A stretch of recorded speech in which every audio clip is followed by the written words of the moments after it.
do a little demonstration with this pop bottle and these Mentos about self-control. Self-control is being able to control yourself so that you can act in a way that pleases God and others. There's lots of different ways that we can practice self-control, and one way is by controlling our behavior. Like if my brother Luke started bugging me and I was getting annoyed, I would need to practice self-control so that I wouldn't get upset with him. The opposite of self-control is being out of control.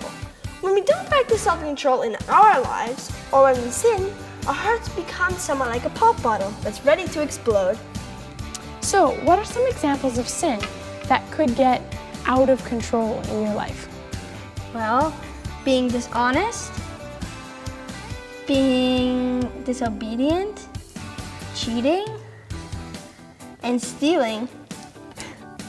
Without self-control, these things will make a huge mess in our lives and in the lives of those around us. All right, you ready, Luke? Let's see what happens when we don't use self-control.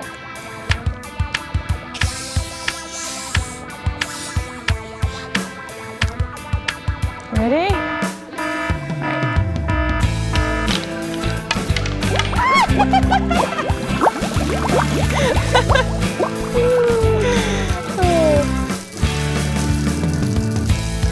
Whoa, like a waterfall.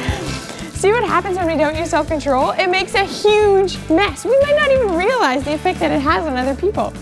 The Bible says in 1 Corinthians 9:25, every athlete exercises self-control in all things. Another way we can practice self-control is the food we eat. We can do that by making healthy food choices. Maybe by eating one piece of cake instead of two. Or just eating small portions, even if it's your favorite supper. Barbecued ribs and potatoes and ice cream and bacon and lemonade. Okay, we can also practice self-control with the words that we speak, with our actions, and even with our time.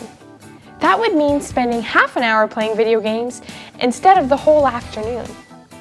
Or what about at your birthday party?